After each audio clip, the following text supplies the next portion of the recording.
Assalamualaikum warahmatullahi wabarakatuh. Akhwatul Islam, pernahkah Anda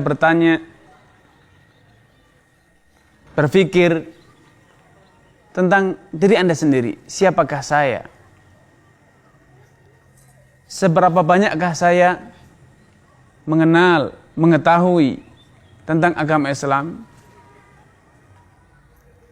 Kalau Anda merasa bahwa Anda belum banyak mengenal agama Islam, belum banyak mengetahui ilmu yang diwariskan Rasulullah SAW, maka sudah sepatutnya Anda introspeksi diri dan berkata bahwa saya bukan ulama, saya adalah seorang awam. Dan kalau seorang awam, tahukah apa tugas dan tanggung jawab seorang yang kurang berilmu atau tidak berilmu? Simak jawaban Allah Subhanahu wa taala, fas'alu ahla dzikri in kuntum la ta'lamun. Kalau kalian tidak tahu, tidak memiliki ilmu, maka bertanyalah kepada orang yang berilmu. Allah Subhanahu wa taala dalam ayat ini katakan ahla dzikri, orang yang senantiasa ingat. Kenapa? Karena para ulama selalu ingat dalilnya, selalu ingat bagaimana memahami dalil dengan benar. Sebagaimana para ulama juga memahami bagaimanakah tahapan-tahapan dalam berijtihad. Karena ijtihad, memahami dalil itu tidak sesuka hati kita. Dalil tidak dapat difahami seenak hati kita, namun ada tahapan-tahapan, ada metodologi-metodologi dalam beristinbat. Dalil tidak bisa dengan mengatakan menurut saya, tapi dalil difahami dengan tata cara tahapan-tahapan yang telah dicontohkan oleh para ulama dan juga salafun saleh. Bagaimanakah seharusnya kita memahami satu dalil? Fas'alu ahla dzikri, bertanyalah, bukan membuat analisa sendiri.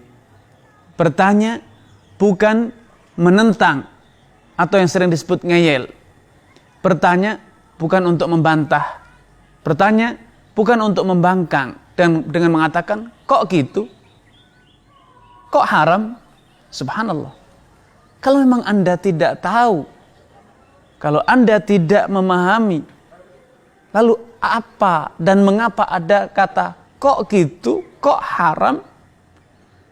Orang yang tidak berilmu, Allah katakan fas'alu ahla dzikri in kuntum la ta'lamun. Kalau tidak tahu, bertanya. Ada satu kisah, suatu hari Rasulullah SAW mengutus satu pasukan perang untuk berperang. Di tengah jalan ada seorang sahabat yang terluka parah di bagian kepalanya. Sujara'suhu, terluka di bagian kepalanya. Namun walaupun dia dalam kondisi terluka, dia bermimpi basah junub. Tentu secara logika, orang yang terkena hadas akbar, hadas besar, yaitu junub, dia harus mandi. Bersucinya dengan cara bermandi. Namun apa boleh dibuat kalau ternyata dia adalah orang yang sedang luka parah? Dia bertanya kepada sebagian orang, bertanya kepada sebagian temannya, dan ternyata temannya mengatakan tidak ada keringanan, tidak ada solusi. Orang yang terluka, walaupun terluka kan harus bersuci, karena suci dari hadas, suci dari najis itu adalah syarat sahnya sholat.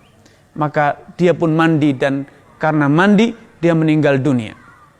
Ketika kisah ini disampaikan oleh kepada Rasulullah SAW, beliau bersabda, qatalahumullah.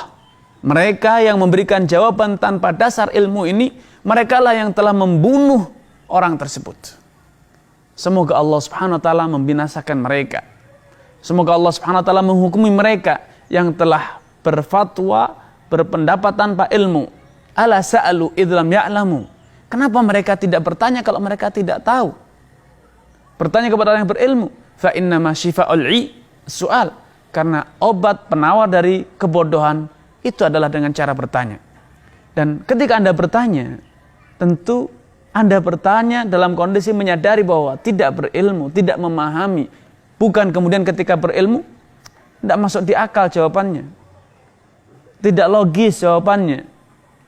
Apalagi mengatakan rasa-rasanya kok tidak masuk di hati saya, tidak masuk di nalar saya jawaban itu. Subhanallah. Ayatnya kok demikian, hadisnya kok seperti ini, tidak masuk di akal. Subhanallah. Orang yang beriman kepada Allah dan hari akhir, ketika dibacakan kepada ayat Al-Quran, hadis, disampaikan fatwa seorang ulama yang fatwa itu betul-betul berlandaskan dengan dalil Al-Quran dan As-Sunnah, apa yang harus dilakukan? Wa ma atakum rasulu fakhudhuh wa ma nahakum anhu fantahu. Apapun yang diajar oleh Allah dan Rasulnya, maka fakhudhuh, terimalah. Namun apapun yang dilarang maka tinggalkan. Bukan dengan mengatakan tidak logis, tidak masuk di akal, tidak masuk di logika saya dan lain sebagainya. Standar beragama kita adalah dalil. Wa ma atakumur rasul. Apapun yang diajarkan Rasul maka terima, dan apapun yang dilarang maka tinggalkan. Kebenaran tidaklah diukur dengan perasaan. Kebenaran tidaklah diukur dengan beratnya suatu amalan atau ringannya suatu amalan, namun kebenaran. Terlebih lagi bila dalam masalah-masalah yang apa? Masalah yang terkesan antara dua dalil terjadi pertentangan, antara sekian banyak dalil terjadi perbedaan. Kalau sekedar memahami dalil-dalil yang sejalan, yang searah saja, Anda belum mampu karena belum bisa bahasa Arab, belum memahami kaidah-kaidah usul fikih, belum memahami kaidah-kaidah nahwu dan lain sebagainya, maka sepatutnya Anda menerima apa adanya, karena memang Anda tidak mampu. Namun aneh dari sebagian orang ketika dia mendapatkan fatwa, ternyata tidak sesuai dengan nafsunya, tidak sesuai dengan seleranya, tidak sesuai dengan keinginannya. Apa yang dia lakukan? Dia berpindah ke mufti lain, ke ustadz lain. Dia mencari jawaban yang sejalan dengan nafsunya, sejalan dengan perasaannya. Oh, ini cocok dengan saya. Kalau jawabannya Ustadz Fulan tidak cocok dengan saya, itu tidak enak di saya, berat bagi saya, tidak masuk logika saya. Subhanallah. Kalau itu telah terjadi pada diri Anda, maka ketahuilah Anda bukanlah orang yang mengikuti dalil, namun Anda adalah orang yang mengikuti nafsu Anda sendiri.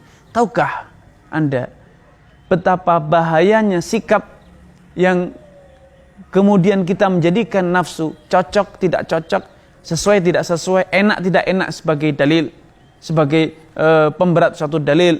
Ketika cocok Anda terima, ketika tidak cocok Anda tolak. Tahukah Anda apa dampaknya? Allah Subhanahu wa taala telah menggambarkan kondisi orang yang senantiasa menjadikan nafsunya, selera, cocok tidak cocok, nyaman tidak nyaman sebagai dalil dalam beramal. Allah katakan, iyattabi'una illa dhanna wa ma tahwal anfus. Sejatinya orang-orang musyrikin itu yang menyebabkan mereka kufur, mereka syirik adalah apa? Karena mereka mengikuti praduga, kebodohannya. Dhann wa ma tahwal anfus. Mereka menuruti hawa nafsunya. Ketika Anda mengatakan jawaban Ustadz kok berat sekali, tidak cocok saya, Anda mengatakan tidak cocok bukan karena dalil, tapi karena apa? Tidak sesuai dengan keinginan Anda. Kalau itu terjadi, maka ketahuilah sejatinya kalaupun Anda mengikuti jawaban Ustadz yang menurut Anda cocok, mengikuti dalil menurut Anda cocok, ketahuilah sejatinya Anda tidak sedang mengikuti dalil, namun Anda sedang mengikuti hawa nafsu.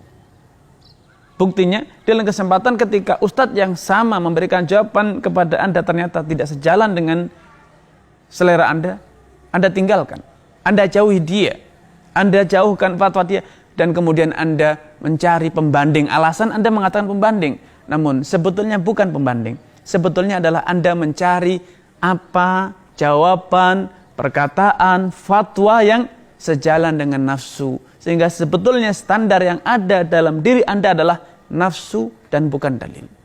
Anda sedang mengejar, memburu nafsu, bukan memburu kebenaran. Ketika Anda membanding-bandingkan fatwa, bukan karena Anda memiliki kapasitas untuk mengetahui ini yang rajih dan ini marjuh. Anda tidak memiliki kaidah-kaidah, tidak menguasai kaidah-kaidah istinbat. Kemudian Anda membanding-bandingkan fatwa, takhayyurul fatawa. Maka ketahuilah sejatinya Anda itu sedang mengikuti hawa nafsu. Dan simak dampak yang paling buruk ketika Anda mengikuti hawa nafsu Anda. Bahwasanya man tatabba'a rukhasal ulama tazandaqa, barang siapa yang berusaha mencari jawaban-jawaban ulama yang ringan, yang sesuai dengan apa yang Anda mau, sesuai dengan nafsu Anda, maka ujung-ujungnya nanti, terakhirnya Anda akan menjadi orang zindik. Tahukah siapa itu zindik? Zindik adalah orang yang menyembunyikan kekufuran. Di dalam hatinya sebetulnya tidak terdapat keimanan. Yang ada adalah kultus terhadap nafsu, walaupun secara lahiriah dia berfatwa, dia minta fatwa, dia mencari dalil, tapi kenyataannya yang terjadi itu adalah ittiba'ul hawa. Wallahu ta'ala a'lam.